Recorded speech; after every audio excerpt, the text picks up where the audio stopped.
Okay, ladies and gentlemen, we will go ahead and get started. So if everyone would please take their seats.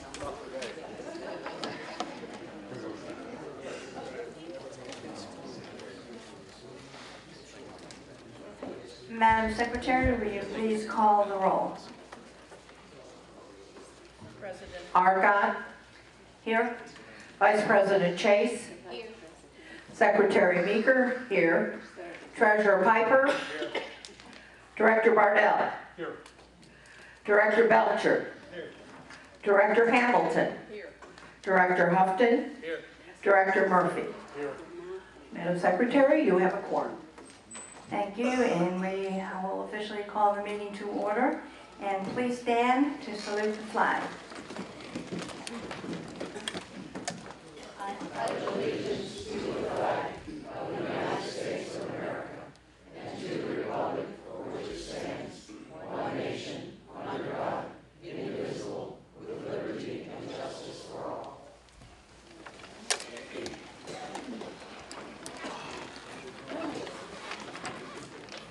Thank you. The first item on the agenda is open forum, and reminding folks that the topics must be related to the agenda, and speakers have 3 minutes.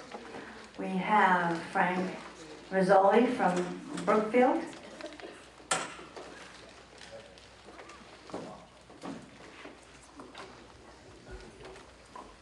Hi, good morning. Frank Rizzoli, President of Brookfield. This is just a quick question and probably directed towards Ginger on revenue reporting. Every month you report to us the revenue of the spa, but it seems to be just a general figure, and it's impossible for us to determine whether this is a net or a gross figure. And if you're reporting a gross figure, could you also report a net figure for the operations of the spa? If you're reporting a net, and you report the gross, so we know if the spa is actually making money or losing money. Okay, we will get with Ginger and see if we can look into your request. Thank you.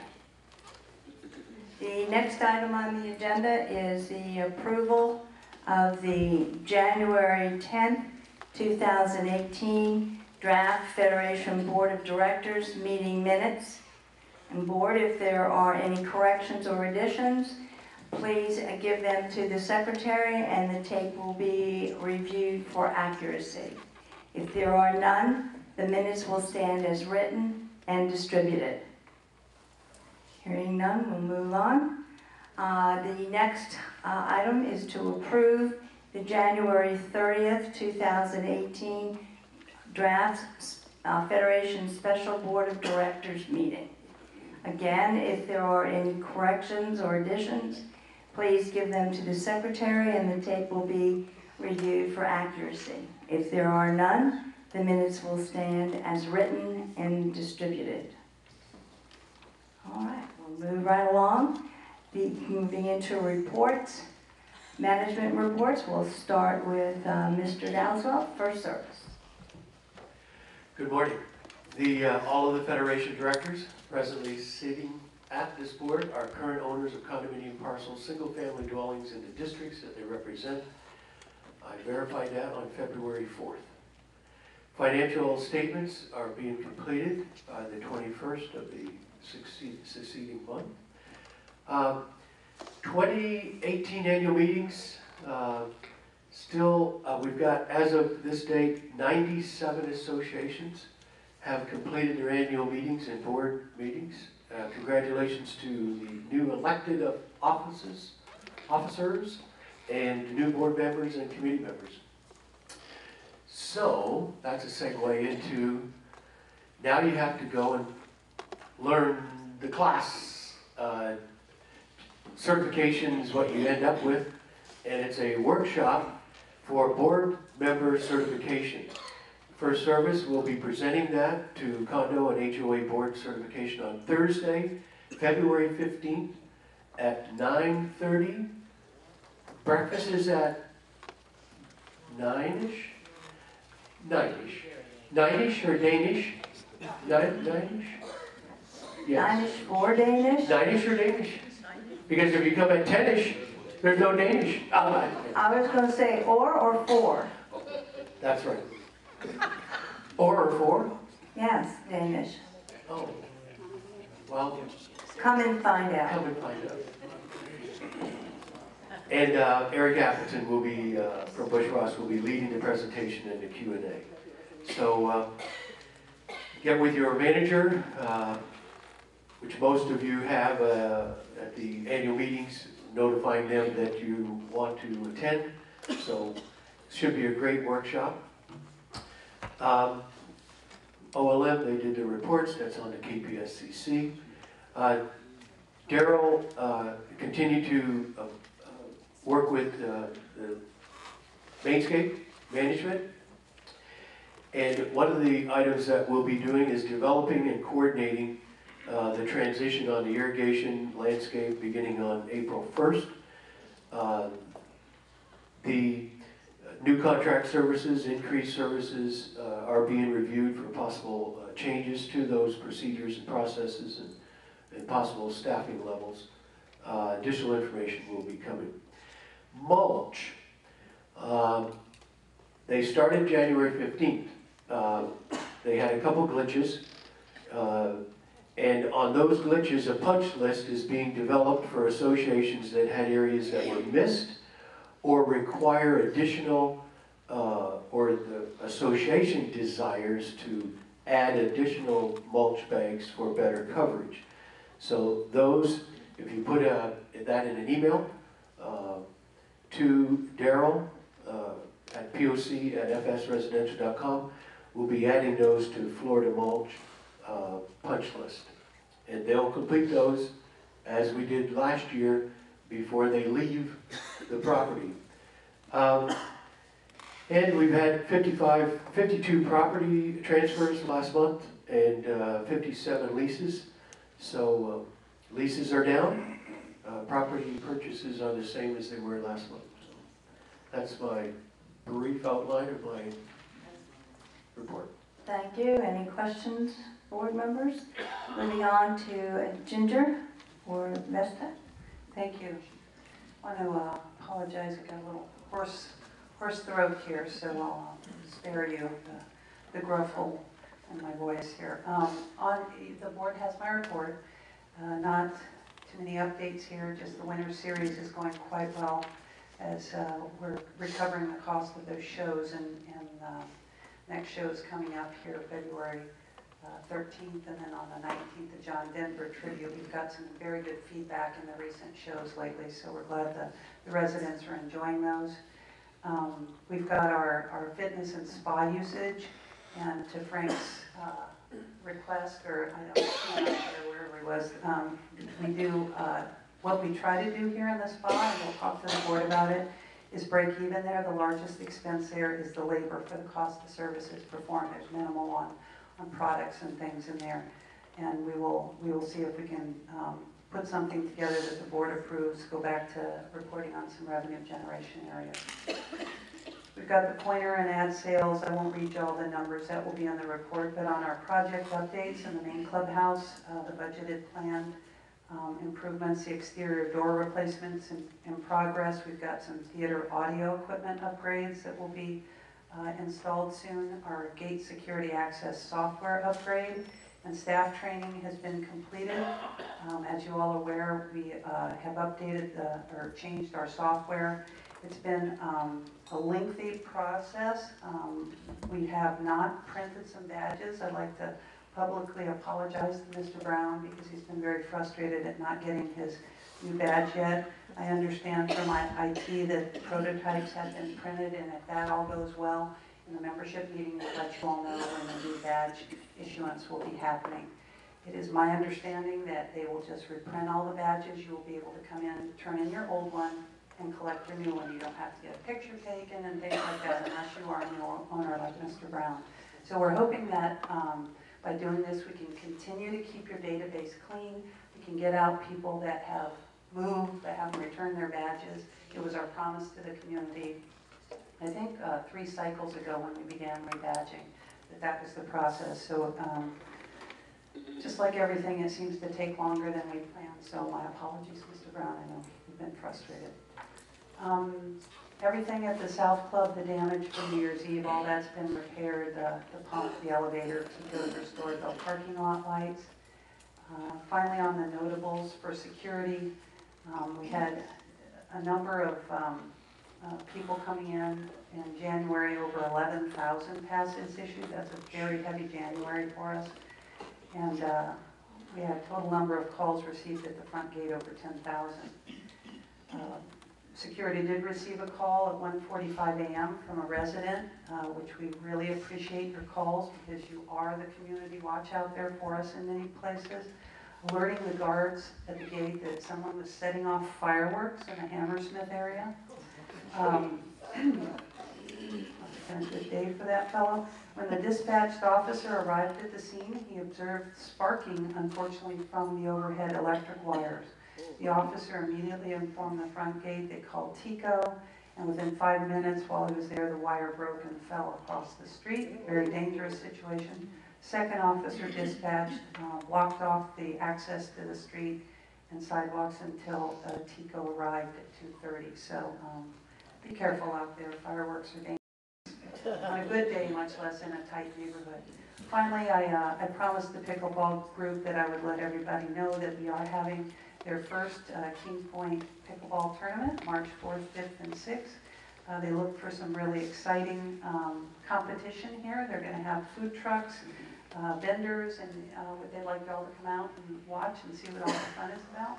And they're calling it the South Shore Sunshine Sizzler. So if you can say that 3 times. What day? Oh, I'm sorry, March 4, 5, and 6. And they'll have more promotions. The team, Chelsea and Nicole, are working with them on that, as well as security to make sure parking is least intrusive as can be. Thank you. Any questions for Ginger from the board? All right. Today we have 2 special guests. The first one I will introduce is Deputy Jeff Mary, who is the resource officer for Sun City Center, and he has come, as he does periodically, to speak with us. And I will hand you this microphone. All 5 of them at the same time. Good morning. Again, I'm Deputy Jeff Mary with the Hillsborough County Sheriff's Office. I'm the Community Resource Deputy for Sun City Center. So it includes Kings Point, the Community Association, and then our facilities that are around here. I asked Liz just to give me a couple moments at this meeting. Number 1, to introduce myself to the people who don't know me. Most of you do. And then number 2, I wanted to announce that the Hillsborough County Sheriff's Office, particularly my substation, is now on Nextdoor. This is something that I've tried to put together for the last 2 years.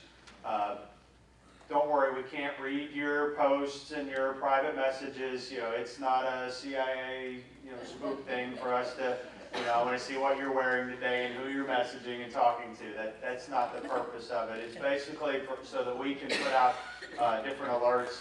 If we have a silver alert, if we have any classes coming up, if we have any type of presentations, or if there's any community issues that we feel that you need to be aware of. We're under the Public Agencies tab in Nextdoor, and right now all of that filters through my substation. If you're outside of the Sun City Center or South Shore area, I actually redirect them to different deputies. But so it's a good way that, if you have any questions or comments or concerns, again, my office is always open, you can call, but if it's something that pops in your head while you're on Nextdoor, you can just post it there.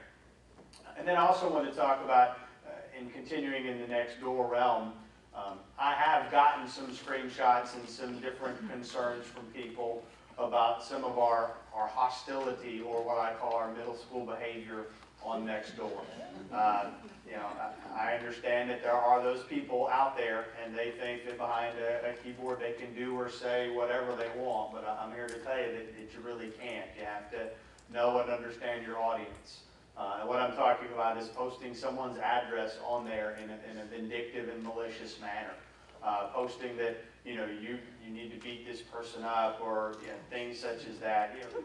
Juvenile stuff, but you can still get in some serious trouble for cyber stalking and harassment. So I've had a couple, again, concerned citizens send me messages on Nextdoor, and I've tried to follow up with those people to tell them that, hey, you really shouldn't do that. You need to act like an adult. We are all adults here in Sun City Center.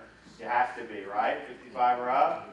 Well, at least by age, maybe not mentally, but well, we'll reserve that opinion for something else. But just, yeah, like I said, please be mindful of what you're posting, because they can easily print the screen, copy and paste it, and ship it off to me, the state attorney, or your next door neighbor or something. So just remember that, and then also do utilize Nextdoor as far as if you need anything from us. It's not monitored 24 hours a day. I do have to sleep, okay, every once in a while. So, but just know that that's another way that we're trying to reach out to the community and let everybody know and keep you informed. Because that's the best way to prevent all these crimes and everything that we have going on here. So, if there is a crime though, don't try to report it on Nextdoor, especially if it's like 11 o'clock at night. Because again, I don't see it till the next morning, and then by then the bad guy is too late. We had that happen Sunday night. I don't know if y'all know, but overall in South Pebble, we had about at least six or seven of their open, or not open garages, their carports. Somebody went in and stole tools and drills and screwdrivers, things that are easily pawnable. And somebody tried to notify me at 11 o'clock at night on Nextdoor. And, again, it was the next morning. The good thing is we did lock him. That happened last weekend. Like I said, we know of at least 5 or 6 of them. We had 4 or 5 actually report them. We had them locked up by Friday, so it was a good thing. We were able to investigate that. And it was one of our grown adult children that can't hold a job and has a substance abuse problem and therefore lives in the Sun City Center, which, that's kind of a reoccurring thing with who commits the crimes against our people here. But again, Community Resource Deputy Jeff Mary, my office door is always open. If I'm not there, Debbie is. Send me an email, call me, any way you can get in touch with me, and I'm glad to help. Thank you.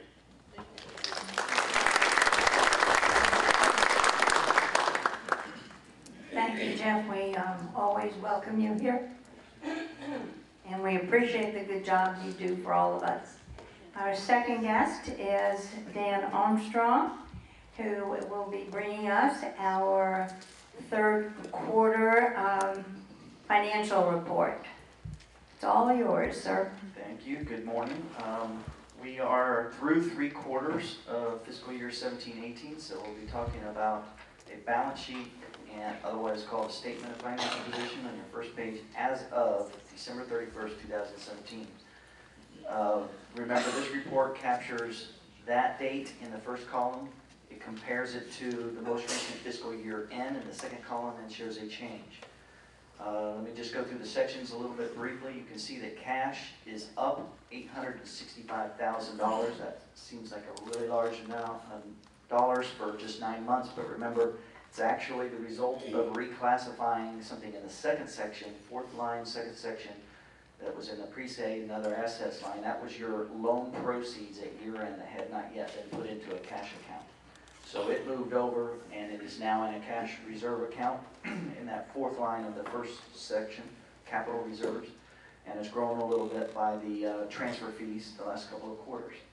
Now you might ask, well, why didn't it go up by $1 million? Why isn't total cash up by the full $1,014,000?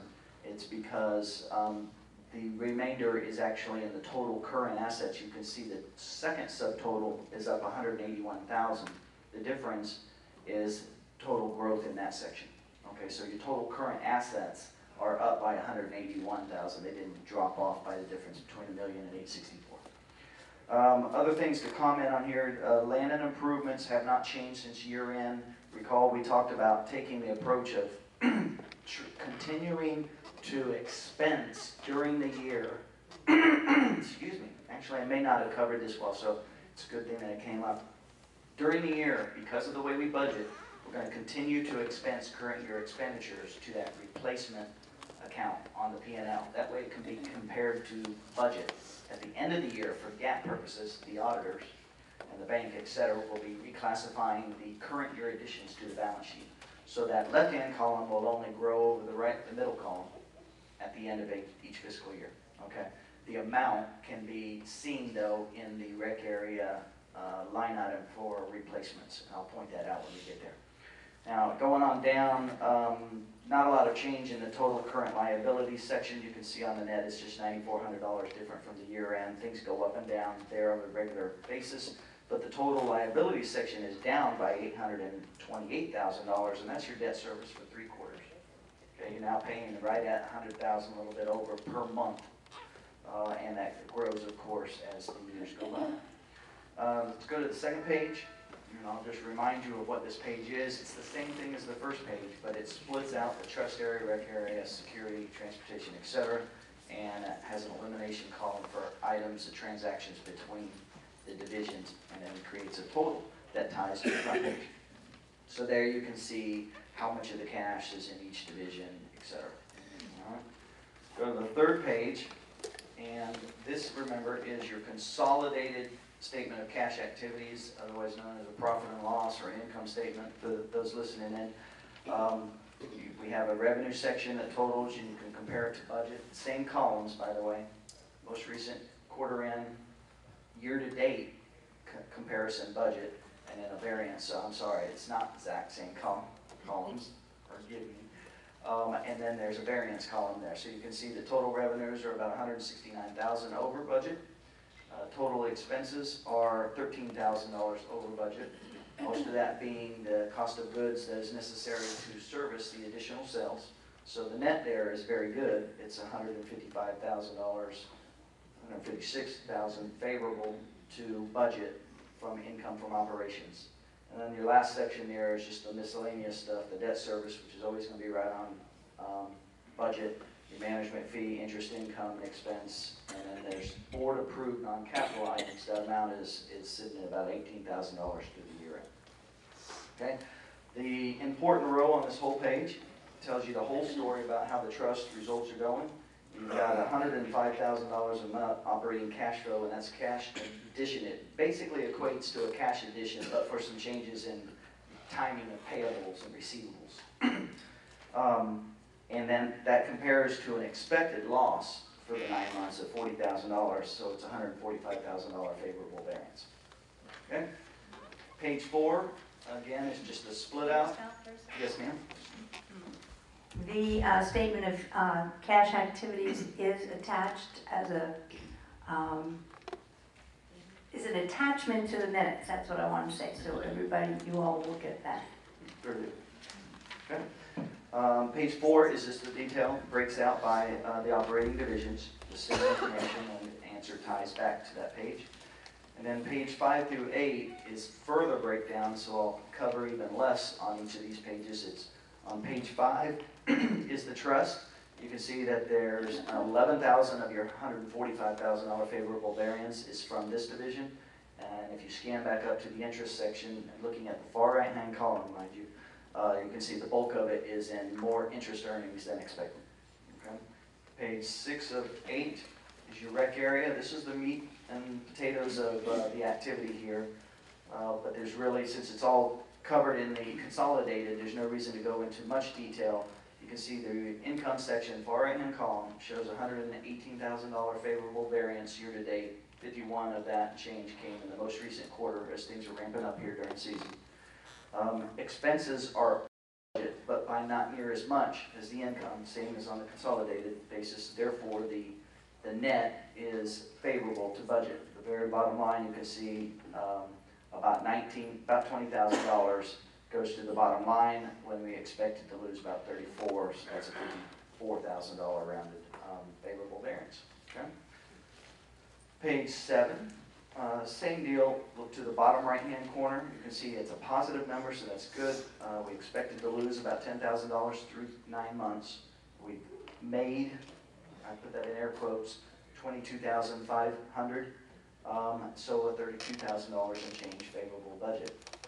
The bulk of that is just being a little bit under in benefits and operating expenses kind of across the board, so there's nothing really to hit there. Transportation, more good news. Of course, it has to be if we needed to get to 145 favorable variance. So far, we've only covered about 90. So that's Transportation through 9 months is $47,000 favorable to budget. The bulk of that is in more trips than expected and less wages than expected. You can see they expected to lose 62,000. Remember, security and transportation are the divisions where we've had a run of success where every year we've been able to roll over excess cash from the prior year in accordance to the terms of the declaration, fulfilling those terms to lower the next year's assessment by excess cash. So we budget a negative and to try to use up that cash or at least not otherwise assess additional funds to the homeowners. But doggone it, good management keeps providing more, more positive results, so that's good. We'll have more to roll over even next year. We'll continue to keep that assessment low. I think transportation is still about $3 lower than when we took it over in 2007. So that's my report, unless there's any questions. Any questions for Dan, board? I just wanted to clarify, when you say favorable to budget, means that our expenses were less than our income, and therefore there's no money being paid by the owners. Yeah, when I'm talking about the bottom line and I say favorable, it's a combination of both. It could be either or on the revenues or expenses, but in the totality, you're exactly right. More revenue than expense. Okay. Okay, any other questions from the board? Okay, as you might guess, I get a lot of questions. And some of them I can answer and some I can't, so I put a list of questions together and sent them to Dan and said, why don't I ask you these things at the meeting and you give answers, and these are things that y'all have asked me somewhere along the line that I've jotted down. So I've got a list of 7 questions that I sent to Dan that he's got responses for. So I'm going to read those questions and we'll look at his response and then see if there's any questions from you. The first question is, can we transfer funds from the land trust account to either Federation or Master Association? Or can we transfer funds among any of these accounts? And my answer is, of course, pre-written down, so I'm not trying to sell this as a question, the true question and answer. We want to make sure that you get it exactly right. I did some research and have thoroughly checked your documents on this. So the answer is that any amount that is material and consequential would take prior written approval of both the lender and Bank of America.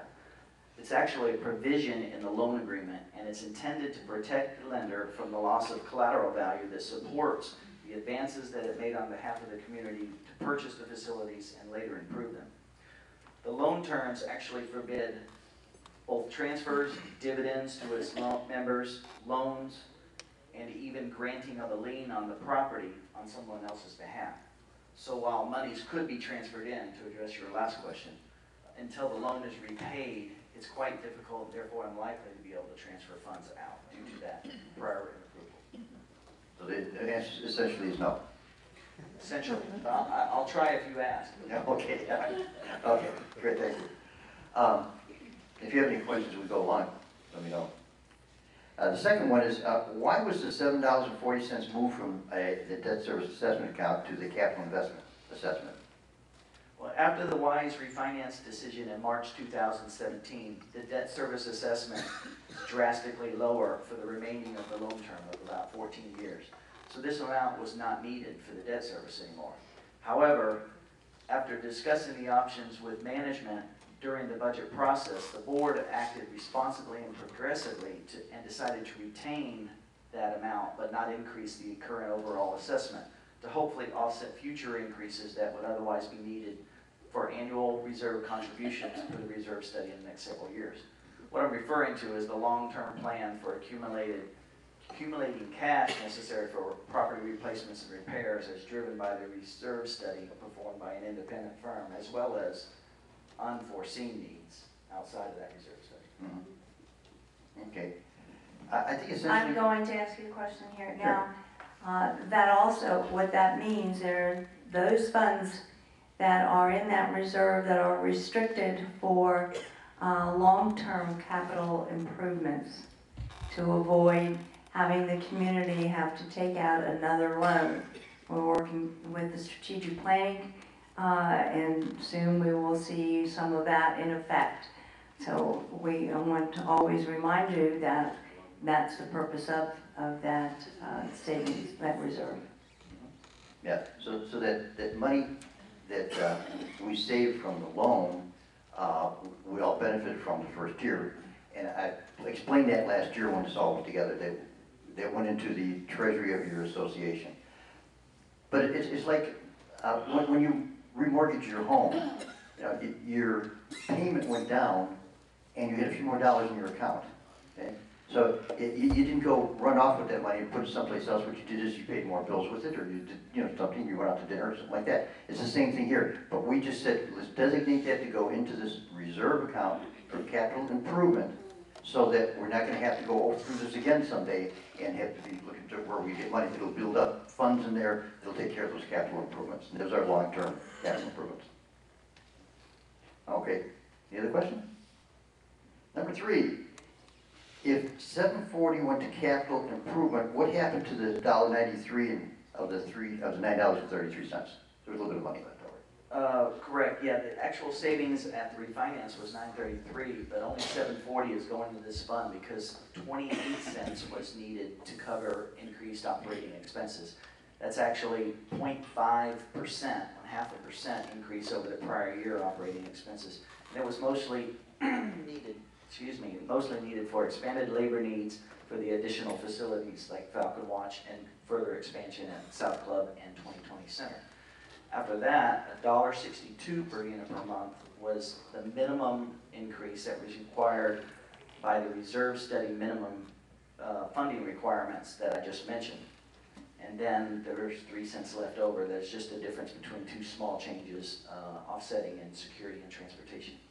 Right, so again, it's our money, it's just that rather than end up in our account and then have to pay it out from there, it's just put into the overall budget so that we don't have to look at it, it's just taken care of. If the total assessment is flat to unit owners, how are is the $1.93 increase above and the 940 cover, or the 740 cover? A good question, because it is complicated, and it's good for everybody to hear a couple of times. First, recall that the loan refinance last year occurred after the budget was adopted. So the budget that was passed anticipated an additional $933 of debt service need that actually came to fruition after the loan refinance. However, since the budgets were all the way through the process, the board made the decision to continue forward with that amount, but instead the $933 going to the trust where it wasn't needed that year, it remained with the association so they could do as they determined. So this year, in fiscal year 18-19, while the trust got the same amount, or the same amount in total was assessed to homeowners, $154.94, it was as if the trust got $933 more. So therefore, it can pay the $1.93 of expense increase that I talked about a moment ago, and the $740 to the capital investment reserve. Okay. Without a true increase. Right. So rather than increasing it in our bottom line and then taking it back away, they just put it up there. So it's still our money. Nobody's running off with it. It's just where it's applied. Okay. Now we get to a little stickier questions. And this one I've answered, but I know that a lot of people are probably have it in their mind, and that's, can Frank Surface, who owns Vesta, or Sun City Center Finance Corporation foreclose on our mortgage without a legal reason? No, not at all. I mean, why would they anyway? But in actuality, the loan is a legal contract. So you need to remember that both parties have rights afforded to them and responsibilities required of them according to the language of that contract. And there's no such option included for the lender. As long as the trust makes its payments and fulfills its obligations for reporting, and importantly, protects its assets by properly budgeting for debt service, use my fingers here, for debt service, to operate its facilities according to the levels you guys choose, but do that without dipping into the reserves, and then keep the reserves at the required minimum according to the reserve studies, and for due preventative maintenance, the lender could not arbitrarily foreclose or otherwise get in the way of the trust beneficiary's rights to quiet enjoyment of the assets. Okay. So the answer again is no. And it always, we live up to our end of the contract, they have to live up to their end of the contract. And then There was one other question on the foreclosure, is how can the loan be foreclosed on? What could happen that would foreclose it? Well, again, failing to do the above discussed items, which is mainly making the payments and protecting the values of the assets. Because the loan requires the assets be maintained in at least as good condition as when purchased, and actually uses that language.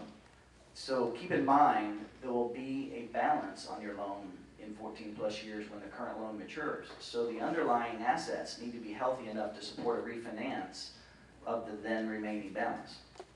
Now the other way to be foreclosed on is by violating the negative covenants, which are essentially promises not to do a list of laundry items. So, because that would bring a technical default that would bring serious conversations afterwards, you know. A list of those are things like advancing or lending funds outside the entity, taking on unapproved debt with other lenders, changing the governance structure improperly, waiving membership fees, or amending the long-term lease provisions of the declarations in a way that affects the loan and lender. Okay. And a question had come up earlier too about the expenditures for items to maintain or keep the facilities in good shape, and why were we spending this money and we didn't have it, and et cetera. Well, it is in reserve, so we do have it, and it's required of the loan, and if we don't maintain what we have and keep in good order, we're in effect going towards a violation of our loan agreement. So that's the reason when this planning is done, which goes over months and months, these things are talked about, they're looked at in the reserve, and the decisions are made from there, put into the budget. And we are down to number 7. Can we hire a different facilities management company if we want to? Yes, while Vesta hopes to continue earning the right to manage here forever, and we do think we've performed well, we are like all other vendors and are at risk of termination at the end of the contract term, or if we default on the terms of the contract, subject to some limited rights to cure over like 30-day period. If the Fed board desired to change management firms at the end of any term, they merely must employ a management company with ample experience and a skill set that is approved by the lender and Bank of America, and such approval cannot be unreasonably withheld. I think that's the key phrase there is cannot be unreasonably withheld, so long as they meet the criteria to get that kind of change could take place. So, And that language is in the trust document as well. so we're, that was the 7 questions that I came up with. I figured that was long enough. I do get a lot of questions, but hopefully this is the ones that you're most interested in. If you have any others, please see me anytime. Be happy to talk to you. Right, and we like the Q&A method of getting information out, and this was a lot of information. So I would suggest, board, that we go ahead and take this information, put it in a Q&A format, and get it out to all the residents. And we usually do attachments to the minutes, but we can do this in an e-blast as well. Concur? Yeah, question from the resident. Yes, ma'am. Please come to the microphone. Jane Bocherry, President, Andover H. Thank you, Dan. I've asked you this before, but I'm wondering what the procedure is to get a complete copy of the quarterly financials. Can the beneficiaries of the trust request that, and how is that done? Rather than just listen to the numbers and not really have any real appreciation of what it is. I'll answer that. That is a procedure that comes through the Federation Board, and I believe, Mr. Chair, you have requested a copy via that process. As you can see, the third quarter is just none, so we will be in touch with you. Great. I was asking it for the residents. I was aware of the procedure. I thought maybe other beneficiaries of the land trust would like to know. Thank Well, other unit owners certainly may have that opportunity. Boards. Okay, any questions for Dan? Any other questions? Good, okay. Well, it's great picking your brain this morning. We don't often get to take the opportunity to do all of that, and I think it was very helpful for the board members and all of our viewing audience.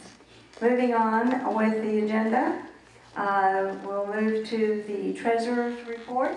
Treasurer Piper. Yes, I gave our quarterly report last month, and so we're in between right now. I have received the statements, looked things over, and we're in good shape, so we'll have a report at the end of the quarter. Actually, that will probably come from the new treasurer that will be taken over in April, because that's when that report is due. And but I'll be compiling the information so I can pass it on to that treasurer. Thank you. Okay, moving forward to the President's report. It's been busy times, as always, in Kings Point, and especially for the Landscape Contract Committee. And kudos to the Contract Committee for a job well done in an incredibly compressed timeline. Yes, there are still some things to complete, but the major contracting segment has been successfully completed. So kudos to that group.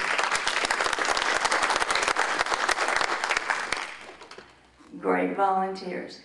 The mulch is well on its way to being completed, and there are two different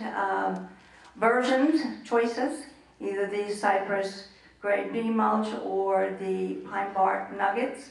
And it's looking good in the areas that I've driven around. Some glitches, as always, with any major project, but they have been willingly and readily resolved with the manager for Florida Mulch. Daryl Flint has been out there every day, sun up to sundown, working with the mulch company and also with residents, and working to resolve all of these issues as they may come up. Okay, much discussion has been bantering about out there, as usual, concerning the workings of the Master Board and the Federation Board as they are moving in new directions. So let me talk a little bit about cooperation. Cooperation is a two-way street, and it takes the effort of both entities to cooperate. Prime example of cooperation and of working together was that of the Federation and Master Boards working together and on the project to obtain the lease for the closed golf courses and subsequently the sublease of the Falcon Watch Clubhouse that now provides us Cyber Cafe. President's reports and a line or two, in the Pointer reported the combined efforts of both entities. As the clubhouse and the golf courses abut the main thoroughfares in Kings Point, it was important to keep the courses mowed and cleared, as well as having the clubhouse open and looking alive. And it looks alive 7 days a week. To complete this action, numerous meetings were held to work through legal issues, procedures, and steps to arrive at the desired conclusion. Not only did the Federation and Master Boards meet, but many meetings with Club Link, legal counsel on all sides occurred. That's how official resolution of issues are amicably resolved. As you've heard before, Kings Point is not a mom and pop operation, and therefore it is very critical to follow laws, regulations, and procedures. In the spirit of cooperation, the Federation Board scheduled a meeting with the Master Board to talk about operations and procedures on January 11th. Before the start of the meeting, President McGuire asked if they could record the meeting. It's really unusual for this type of a meeting to be recorded, and the request was denied. Unfortunately, knowing how certain members misconstrue facts and present half-truths, the level of trust is gravely impaired. By the way, recording meetings without consent is considered a felony. However, The meeting progressed well, and a number of action items were identified, and the second meeting was scheduled for the 29th of January to address the results of the meeting action items and other procedural issues. An email was sent to the Federation President at 8:30 the morning of the 29th, the date of the second scheduled meeting. In part, this email said, "The Master Association Legal Counsel has again requested that we record the meeting scheduled for January 29th. Should you decline, we have been instructed to cancel the meeting. We would appreciate hearing your decision by noon Monday. Thanks."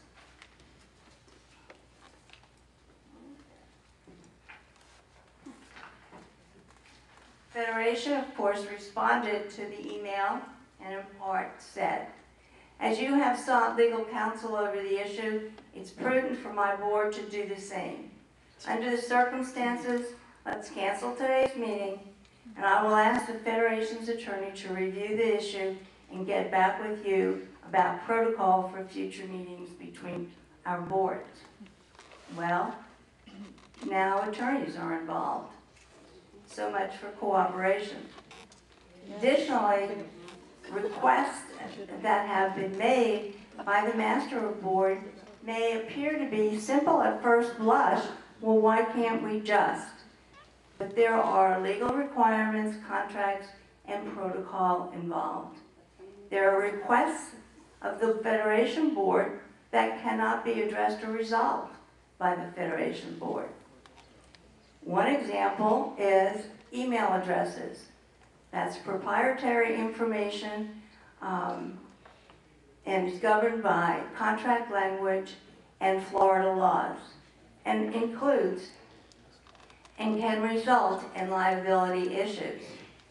By the way, contrary to popular belief, First Service does not have the permission of every unit owner to use their address, email address, for Federation First Service business. Therefore, the Federation cannot make any changes there, and the Master Association should build their database. Recording and airing meetings. That's business. That's a business contract between Vesta and the Federation Board.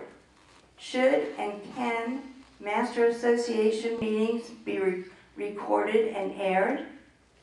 Providing Master Association Board meeting information to the residents certainly most reasonable. But as we did with the golf courses, there are contract and other issues to work through. Can they be worked out? Absolutely. Yes. Unfortunately, at this time, there are other issues that need to be worked out between Vesta and the Master Association regarding this topic. Can a cooperative working relationship with the Master and Federation boards be achieved? Absolutely. Absolutely. However, bashing is not the appropriate path to follow. Yes, let's work together and get what is needed to be done in the right way for our community. Remembering cooperation is more than one and is a two-way street and requires open, honest dialogue between entities with common goals. Also, last but not least, the Information Please project is moving ahead with 2 more episodes, currently being scrubbed and polished for airing soon.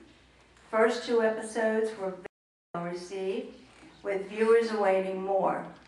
Our residents appreciate learning about their community in factual presentations that can be viewed, and now in print is the first edition of To the Point. It's about to hit the Kings Point newsstands, otherwise known as the clubhouses and cyber cafe. This has been a great effort and a great mechanism to refresh our memories and to bring information to new unit owners. Okay. Next item on the agenda Our committee reports. Community Survey Committee, Treasurer Piper.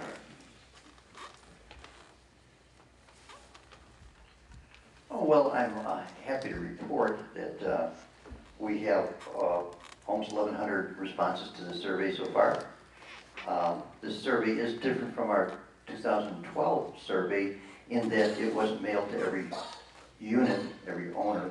It was sent to, it was a passive type of survey. You have to either go by the Cyber Center and take the survey, or write in an email and ask for a link to take the survey.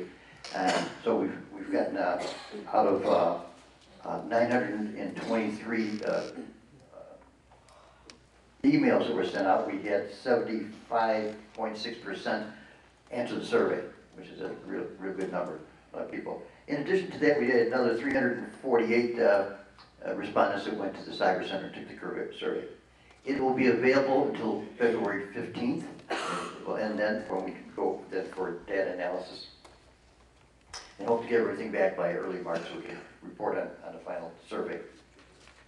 Let's see, it's a lifestyle survey, and I get questions from people all the time about what are these questions, and they're designed to try to understand what people like to do in and around the community, and the results should show us what people want to do and how we can maybe adjust the amenities to meet their needs. So that's all be coming up here in the center. So if you have any questions or nod your head, shake your head, please see me later and I'll be happy to talk to you about it further. Thank you. Insurance Committee, Vice President Chase.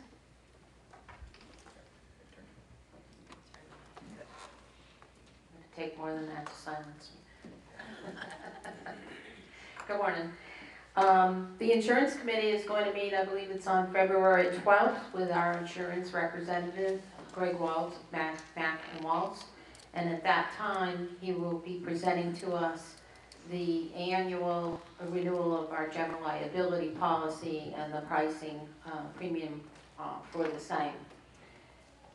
Following that, what will happen is the Insurance Committee will make a report and a recommendation to this board, and so Mr. Waltz will be here at the next month's board meeting to discuss that here in this forum. And following that, he will also be present at the membership meeting, which I believe is also next month. It's at next month's membership meeting to make that same presentation to the membership and recommendation, and it will come up for a vote for approval at that time. So that will all happen in March, and just for those of you who aren't familiar with the process, it's like some things we can't really project too far in advance. Insurance is one of them. It's difficult and impossible really to get a premium quote 3 and 6 months in advance. That's just the way the insurance industry works. So we're kind of a little bit constrained by that, but he always does a good job of getting us the best pricing, and so we have every confidence that that will happen again. So just look forward for those dates for the next board meeting and the next membership meeting, so you can all learn all about all the details of it. Thank you. Next item on the agenda is unfinished business. We got one more. Oh, I'm sorry. Check you off before I call your name. Standing Election Committee Director Murphy. Yes, good morning. The Standing Election Committee would like to remind districts numbers 1, 2, 7, 8, and 9 of the important dates that are coming up. First notices to run for office have already been mailed out to the districts that have upcoming elections. Thursday, February 15th at 12 noon, notices of intent to run for office must be received by first service. Thursday, the 15th at 2 p.m. will be the certification of candidates, and that will take place in the Ripple Room. February 16th, candidates will be introduced at the Federation membership meeting. On March 7th at 2 o'clock, COA will hold a Meet the Candidates meeting in the Ripple Room. On March 10th, second notices sent out if required. On Monday, March 26th by 5 p.m., signed ballots must be into first service. Thursday, March 29th at 1 o'clock in the Ripple Room, ballots will be counted. And on Friday, March 30th at 9:30 a.m., results of the voting will be announced. Thank you. Thank you, appreciate that. And 5 districts with elections, busy time. Now we can move on to unfinished business. At the last board meeting, we had an agenda item regarding the recommendation of the Strategic Planning Committee tabled. So we will bring that forth this morning. Secretary Meeker. I move the Federation Board of Directors approve the request of the Community Strategic Planning Committee to have the current Federation committees work with the Strategic Planning Committee and other professionals as needed in developing the Kings Point Long Range Strategic Community Plan from 2018 to 2024. Thank you. May I have a second? I'll second. Okay. Comments? As reported previously, the Strategic Planning Committee has conducted a good deal of research and crafted mission, vision, and core value statements, which may be honed as the project nears completion. When the core committee was established, consisting of representation from the Federation Board, the Master Association Board, residents advisories from Vesta and First Service. Their charge included forming task teams and committees to gather additional information necessary for planning purposes. The committee is creating task teams to address additional specific, complex, short-term projects requiring specific skills, knowledge, and expertise in various arenas is also in their phase of planning. In fact, the first of 3 scheduled information sessions was held yesterday. We had 7 folks who actually participated in that, shared a lot of wonderful information, and folks talked about the various topics that they would like to participate in those teams. I have actually volunteer forms here that if anybody comes up and would like to actually complete a form, we would love to have you do that. The forms need to be returned to me as the Federation Secretary. While it's important to identify volunteers for task teams, utilizing the information and expertise of the existing Federation committees is a great asset to the Strategic Planning Committee's effort. This will provide efficiency in the process and prevent reinventing the wheel. Therefore, it's important to provide the committee with access to this level of expertise. Okay, thank you. Comments, questions from the board? Yes, Director Belcher.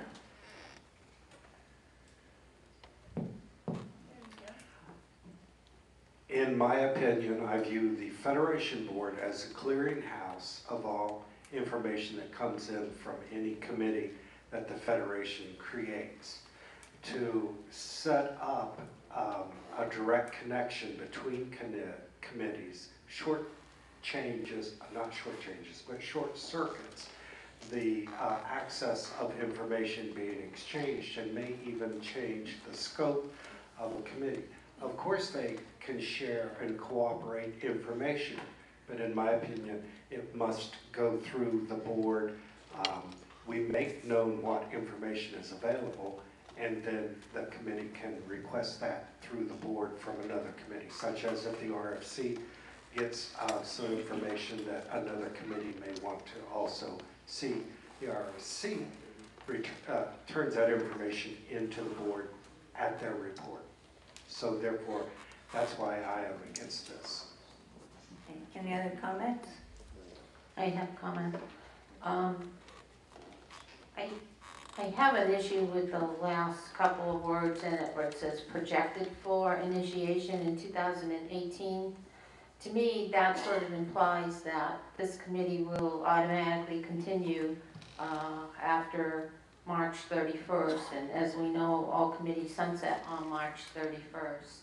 So I did raise the issue of the time frame last time, and last time this came before us, and I don't recall that exact language was there then, but I would object to that being in there for that reason, and I'm sort of follow along with what Ralph just said with my other reasons for not supporting it. I'd like to make a comment to that. That's, you're exactly right. All committees sunset March 31st. And like some other committees in the past, their work has been carried forward by the incoming board. So that is the choice of the incoming board. And I'm sure we would hope that this level of importance would carry forward. But that is the choice of the incoming board. Any other comments? Yes, President Harkin. I agree with Vice President Chase that that seemed to extend things beyond what is intended, that the committee was formed last year and has been working since last August. And we're just pushing along, so I'm opposed to having that even in the motion, should be taken out. Is I have a question for Secretary Meeker on the motion itself. On the third line, it says committee and other professionals, and is that referring to the creating the task teams to address additional specific information?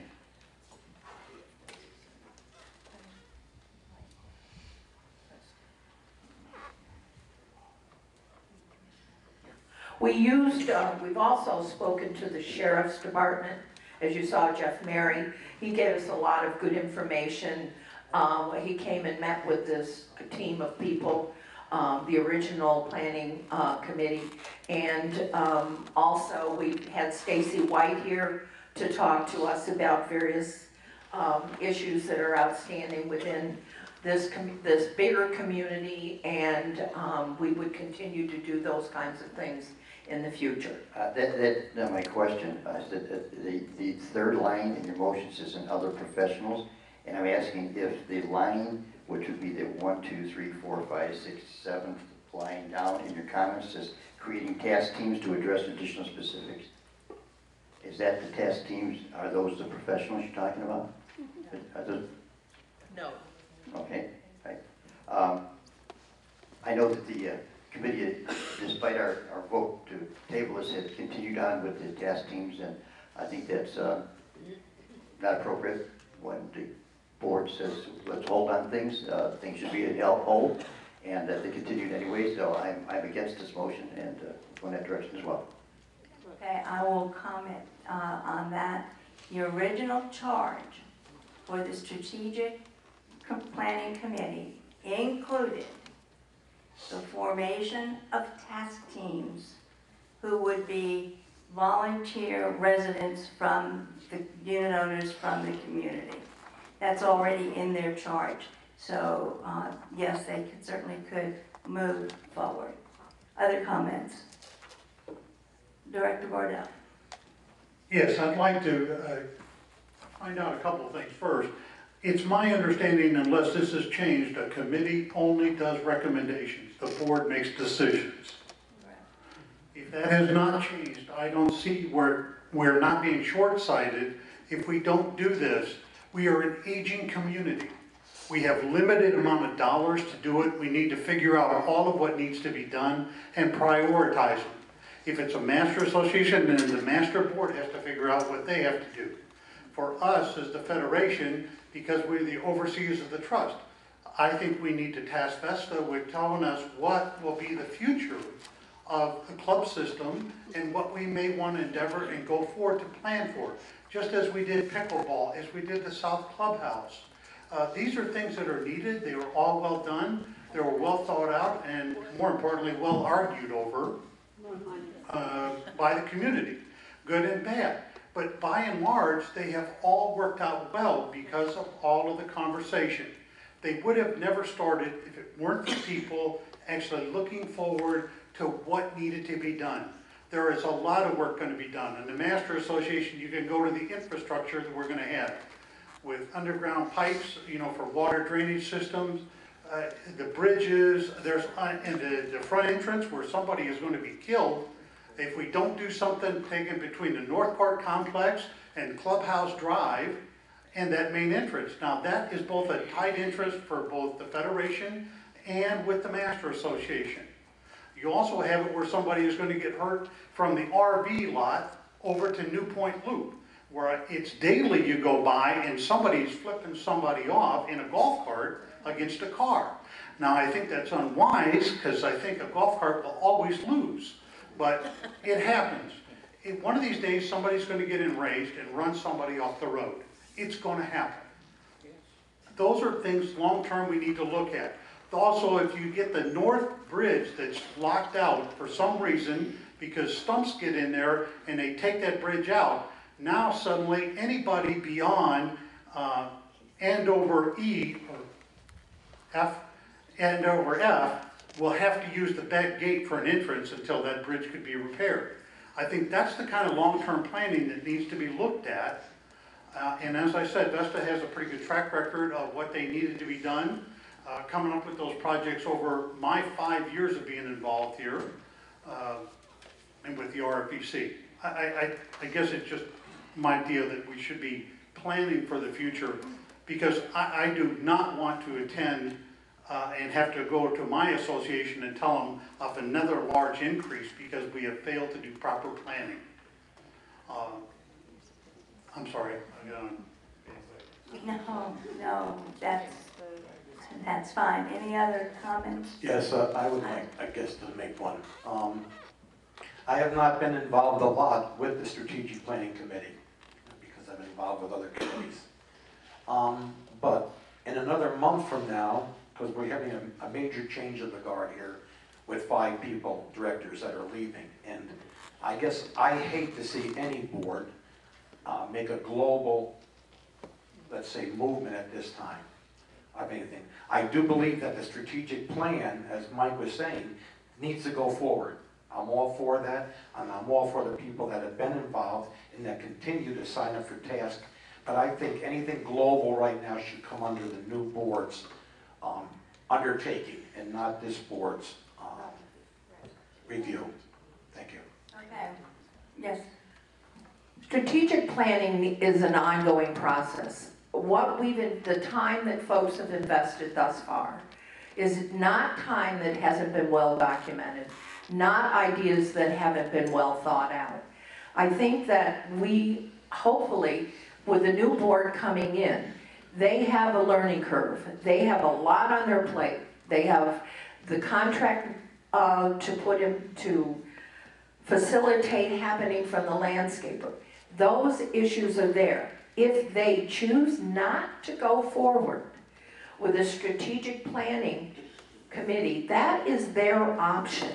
But until we can get some work done, there is, quote, low-hanging fruit that can be dealt with between now and March 31st, if the board approves it. So why would we not have requested funding to go into a future capital improvement and not start a strategic planning process immediately? Okay, thank you. I will call the... Yes, sir, please come to the microphone.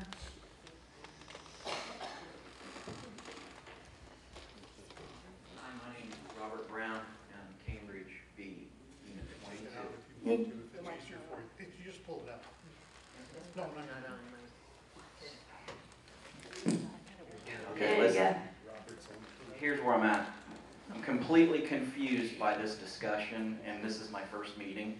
But I've been watching Channel 95 since I've been here, and I've watched a lot of your meetings.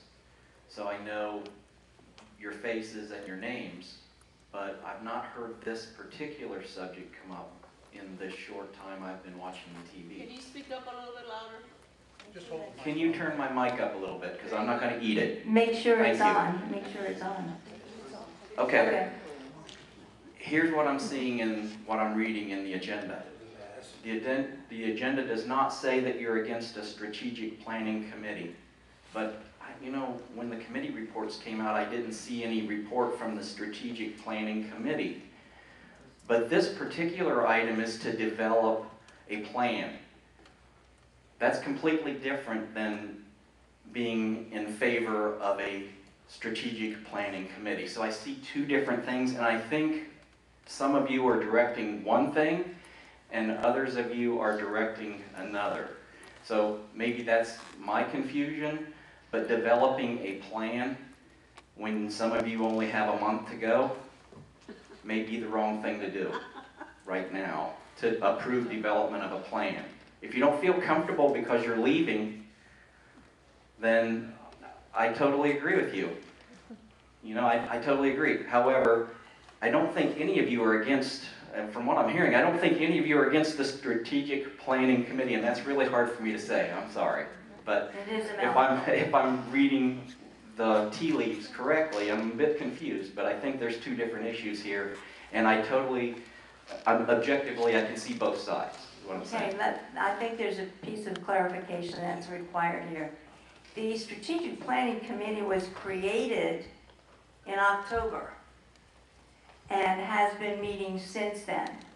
In this phase of the planning, they wanted to bring on board, they'll have the opportunity to tap into the existing Federation committees, such as the Insurance Committee, the RFEC, etc., to use their expertise and what they have to add to the planning process that's already in place. So it's not starting something new, it's tapping into information that's already there. Thank you. Any other? Yes, Maureen. Then we need to call the question. I have a question for you. Wait a minute. First of all, I've listened to all my colleagues here, and you all made very valid points. And actually, you've made it a little more difficult for me, because I'm just kind of sitting on the fence about how I'm going to vote on this. Yes, we need a strategic planning committee. Yes, we have a strategic planning committee. I don't think anybody's arguing about that. I think what the argument comes down to is really kind of how it goes forward and how it's going to be implemented. I tend to agree with Director Belcher that there should be a different mechanism for the committees to report to the Strategic Planning Committee. Because in other words, we have committees and then we end up with subcommittees and subcommittees, when in fact the ultimate answer to this is decisions made by the Federation Board. I also liked what Mike was saying. I think we need to rely on VESTA even more, because VESTA has proved in the planning process that they're very forward-thinking. They have experience with all different kinds of companies that Ginger can, rely on with her co-workers in other places that VESTA manages. And I know that with Ginger having more input into this than she does currently, we're going to end up with some very good ideas. And so those are my... All right, Mr. Piper, and then we will Yes. call the question. Thank you. And I agree with you, Maureen. I think there's a proper definition kind of situation there. Yes, we need to go ahead with the strategic planning. I think what we're saying is we don't want them to go so far ahead when we're so close to a new election and a new board. That we should be left to the new board, and we should stop things right now. Okay, so the concern is whether or not we ask the existing Federation committees to work with, join forces with, and providing information, not to be governed by the Strategic Planning Committee, but whether or not they should provide their expertise with the data gathering. So, to that end, I will call the question. All in favor, say aye. What you're saying is not the motion. You're adding to it. Are you amending the motion? Not sure what happened. What's the question? It says to approve the committee, strategic planning committee, to have the current Federation committees work with the strategic planning committee and other professionals as needed in developing the Kings Point Long Range Strategic Planning Committee. My comment is, there is a concern as to what some of the board members believe that would be. That's the issue. And so that is what we will call the question on. All in favor, say aye. Aye. All opposed, say nay. Nay. Okay, okay, the motion doesn't carry, and that's all there is to it. But remember, the task teams have already been part of that committee's charge, and they will continue. The question that came up on that, Madam President, and I was just talking to our Vice President who said that she doesn't remember that being in the charge. Do we have that charge available? I don't have the charge right here, but I will certainly.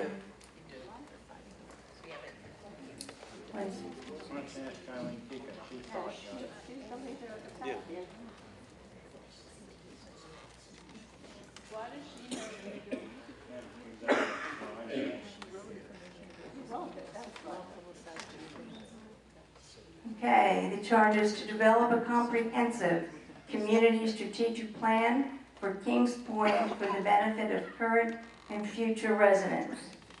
Maintain and enhance the active and vibrant lifestyle in Kings Point. And this is not the exact way it was written, but with the infrastructure, amenities, and marketing committees. The core committee shall develop the structure of the plan and then add representation of master association and ad hoc committees composed of residents wishing to join the effort as appropriate. The committee shall meet as frequently as necessary to accomplish the goals in a timely manner. And we will go ahead and pull up the exact wording, and we will go ahead and attach that to the minutes of today's meeting. So that's the end of the conversation today. Given that was what you have read there is what we're dealing with, it does include any, and the motion does include any of what the charge is, and if the charge says that, then those committees, those task teams should not go forward. They should not be, and that I think is what the board is saying. I believe that's what we're saying. The motion talks about the existing Federation committees. That's what the vote was about.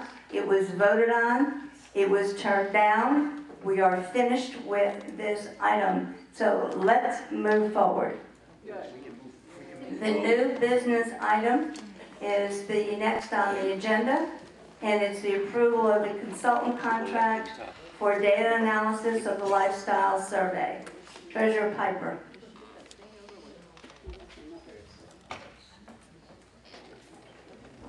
Madam President, I move the Federation Board of Directors approve the consultant proposal for Ms. Dr. Caitlin Harger, Assistant Professor of Economics at Gulf Coast University in, I think it's Fort Myers, Florida, to conduct an analysis of the lifestyle survey completed by the Kings Point unit owners and prepared a full report on the analysis results of the Federation Board of Directors no later than March 15, 2018 at a rate of $150 per hour for approximately 15 hours or about $3,000. May I have a second? I have a second. Comment, sir. The money had been approved previously in, when we hired a consultant to do the focus groups. So this is the remainder of the funds that were appropriated earlier and about what the market price is for that. May I have any questions from the board? Okay. Was there, Dr. Piper, was there other monies expended earlier on in this project? Yes, the original approval was for $11,500 and approximately $8,000 of that money was expended earlier. was there a consultant employed that was not, did not continue employment with us? Yes, we had a consultant that did the focus groups early on and prepared some of the questions.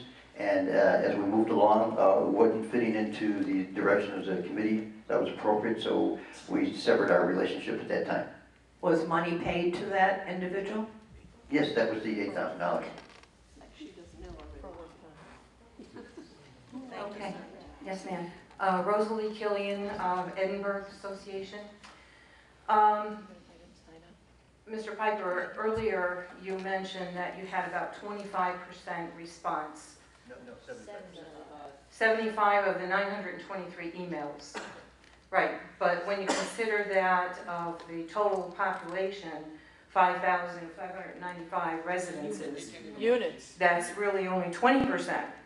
Okay, so at what point in time is the volume of the responses considered relevant to doing any type of analyzing or making decisions or whatever you get out of it? It's not really a true representation of even half of the community.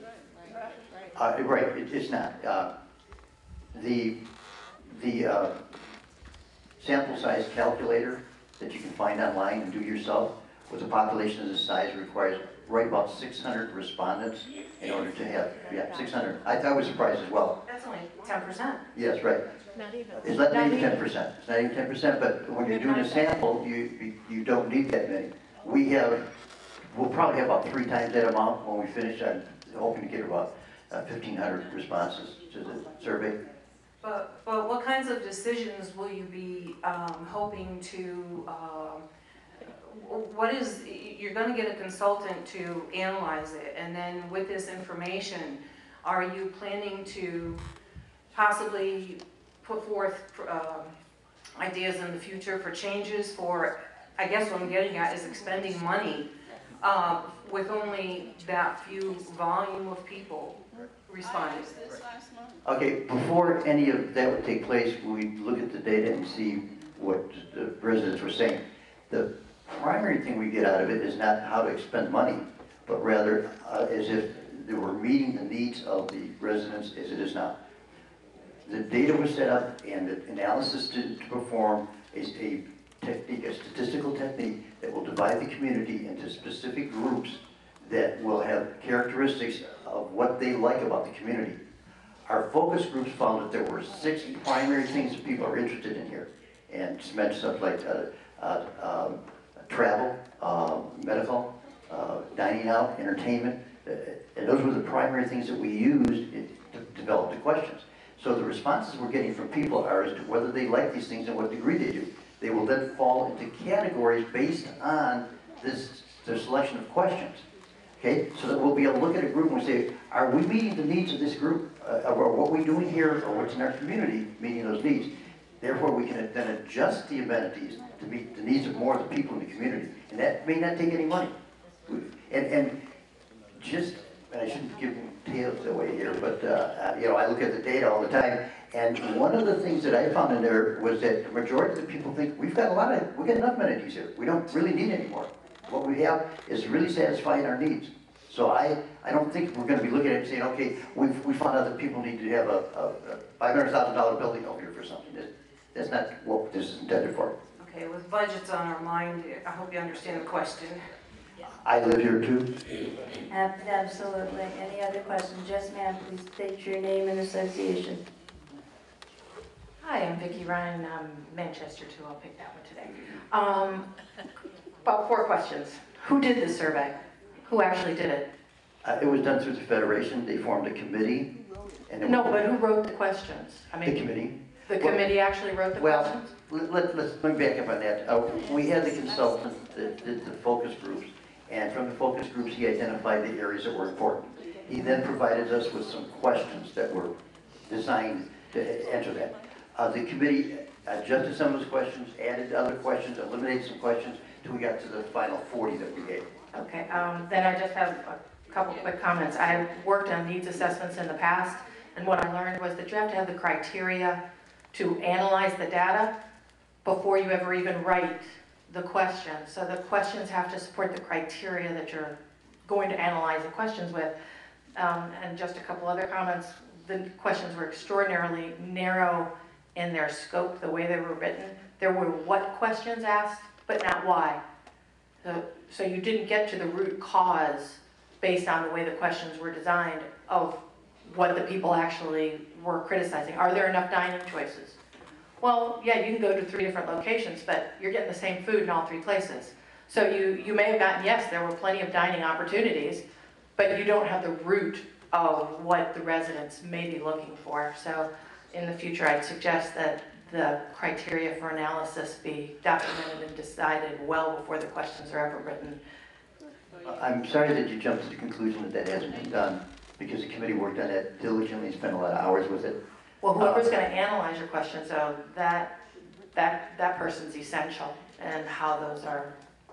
Yes, before the questions went out, before they ever went out, I talked to 2 different data analysts.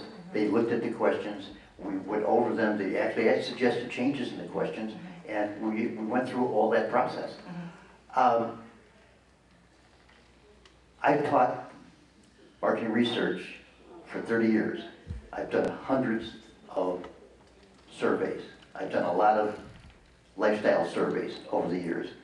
So I brought that expertise here and offered it in that committee. The committee worked with me very closely. I worked with 3 other people that are very well versed in this area that have done a lot of these surveys, and we did a lot of things you talked about. So what you're saying, I'm not disagreeing with. I'm just saying that were things that were done. So now the questions, as you said, may not be what you would have asked, but they are designed to provide answers to the questions that we specifically identified.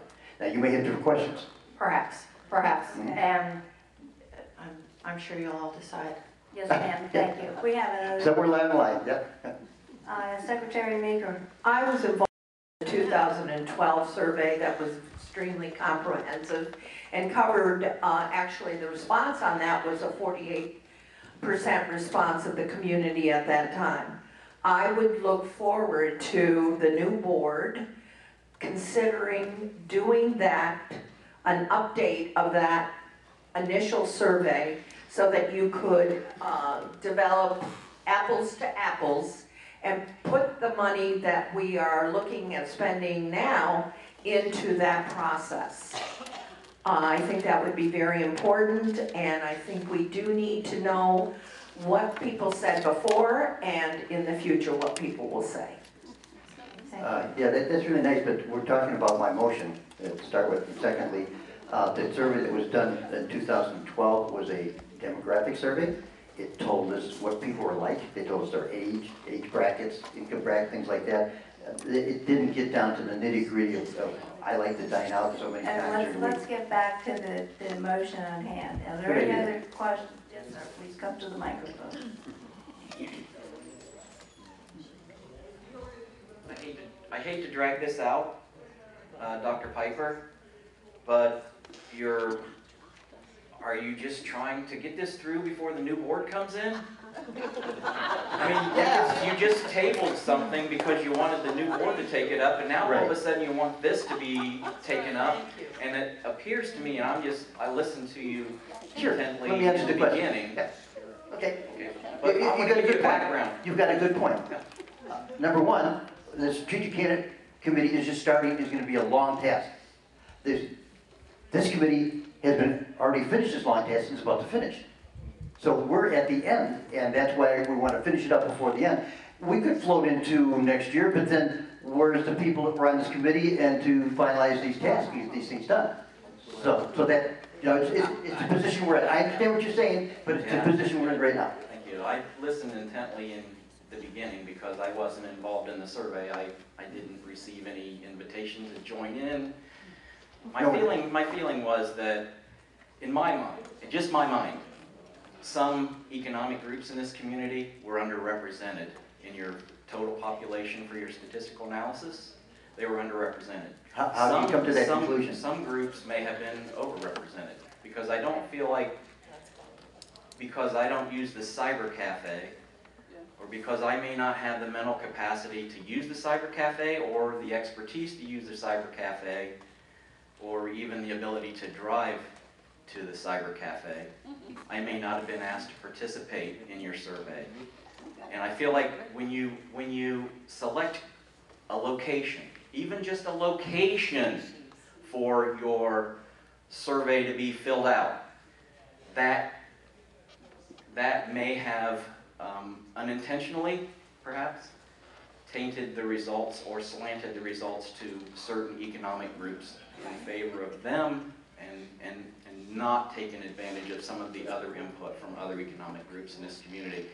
That 20% that you want to constantly talk about, the 20% of the people who are here part-time or not here all the time and who are not even on your radar, they may have been underrepresented in your population. That's my opinion. That we can figure out when we look at the data, because we ask those kind of questions. Okay. All right, do we have one more question and then we will call the question?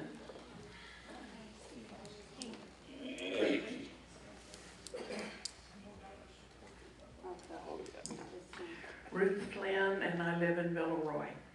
I had the opportunity to be on the committee with Bill, and during the time of the committee, I asked questions that honestly, I never had a satisfactory answer to.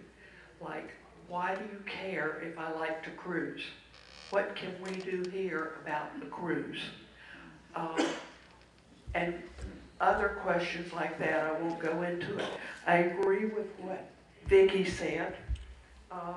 You know, I think she should have been on the committee, honestly. But the other thing is, I took the survey 3 times. So how many other people did that or did more than that? 3 times. That's a good question. Did you change your answers? I don't remember. I'm old. Thank you. We're going to go ahead and call the question. All right. Do we remember what the question is? Please step to the microphone. We said we're going to call the question. We'll go one more and that's it. We've beaten this. Dale Dewar, Oxford 2. The other thing I wanted to add on to what she just said, number one, I took the survey twice.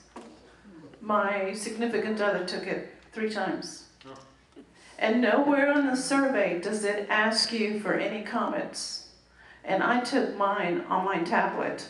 And on the bottom of the survey or the email, it says you cannot take the survey on your tablet. And the other thing that I didn't really care for was that Bill came on offering a free cup of coffee to anyone that would take it. Or, to me, that sounded like a bribe.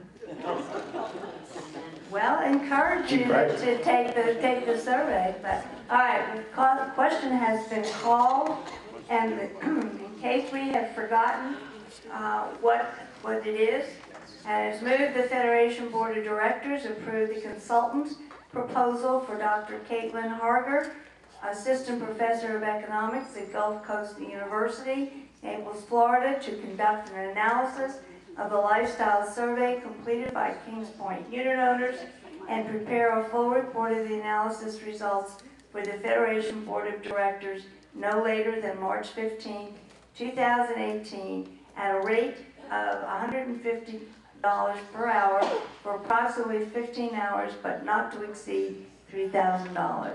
So the question is called. All in favor? Aye. Aye. All opposed? No. Okay. The motion has carried. Thank you. Okay. Now, moving on. That is the last item of new business for this morning. And we are up to good and welfare. People who have a statement or information of value for the community, please come to the microphone, state your name and association, please. Hi, everybody. My name is Steve McGuire. I'm the president of the Master Association. President Argot was correct. We did ask to have a recording take place at the meetings. And the reason for that was that on the January 10th meeting that occurred here in the card room, incorrect statements were made with regards to what was said by the Master Association, which are documentable. And then on the January 12th meeting, additional things were said that were documentably incorrect. And as President Argot always says at the beginning of these meetings, if anybody has any challenge to the minutes of any of the meetings, we will check the records. We will check the recording to see what the discrepancies might be. And we just felt it necessary under the circumstances to try to have that same historical documentation that's afforded this meeting to occur. Thank you. Thank you. Next. Edwin Sheridan, Devonshire. I'm also the local coordinator for the tax program. And I just wanted to remind all the residents out there that we're up and running. We're right across the hall in the modular building. And we work Monday, Wednesday, and Friday. We start at 9 a.m. and the phone number is 260-3509 to make an appointment. Thank you. And that number is reported, don't go away, Ed. The number is reported in the pointer.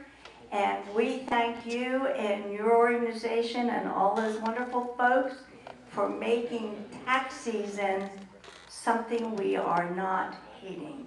You make it an easy We'll process. see what happens next year. But that's of course if we get a refund. Now, is that guaranteed? Yes, sir. Good morning. David Wetmore, KD2 president. I just want to point out something. In your motion, you said that it was not going to exceed 3,000. I don't think the math works out. No. You said you were going to do 30 hours? Right? No. 15. 15. 15 hours? Yeah. Okay. Okay, all right. Thank you, but I appreciate your close attention to detail. Bill Parker, NOB. But for the survey, if you haven't taken it, please take it. If you have taken it, please don't take it again. Language isn't necessary. Survey will be alive until February 15th. It'll go off then, and that's when the data will be solidified and sent out to the analysts. Thank you. Leave it alone. Sorry, Mr. Brown. Now, alas, for the reason I can. Also, your name and association has to be repeated, please. Yes, Robert Brown, Cambridge B, Unit 22. It's for our viewing audience as well. I Thank certainly you. understand. I didn't the last time, so I apologize for that. I would like to have more information on the spectrum discussions that are ongoing. I'm watching Channel 95, but that's all I'm getting, and so I just wanted to know who to talk to or how I can get more details about the spectrum negotiations that are ongoing.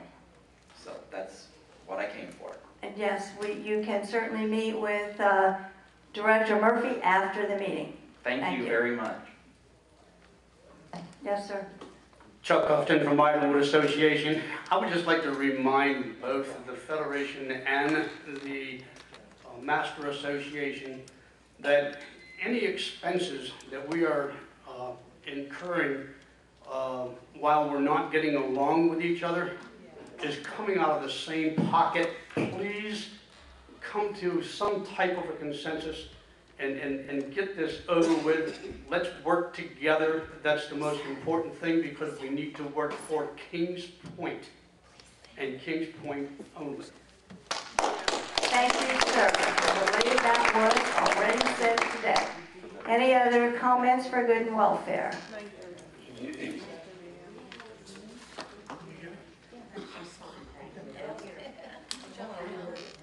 Good morning. On a much lighter side. Yes, thank God.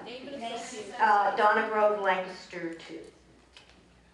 Several residents at our annual meeting brought up the issue of when we spread mulch. We seem to spread the mulch at the very time the oak leaves are just abundant, and within 2 weeks, the beautiful new mulch or nuggets are gone, and they're covered by all these awful leaves. I'm suggesting that the board take a look at, is it possible to do the mulch in April or May? I realize that's not going to prevent the leaves, but at least you would have May, June, July, August, September, maybe October, that it'll look nice and you won't have to deal with the leaves. Thank you. We will put your request to the First Service and Darrell. People want it at all different times of the year. So, but we will take your request under consideration. Yes, sir. Name and association, please. Bob Mason, Master Association. I just want to let people know that we have a public meeting a week from today at 9:30, and that's it will be a good time for people to. What's the date? Here, I'm sorry, here in this room. The date? 14th. Okay. And yes, and the time? 9:30. 9:30 on the 14th. Thank you, sir. Any other comments, questions for good and welfare? Seeing none, I will call for adjournment. May I have a motion? So moved. A second? All in favor? Opposed? This meeting is adjourned. Thank you, everyone, for your attendance and attention.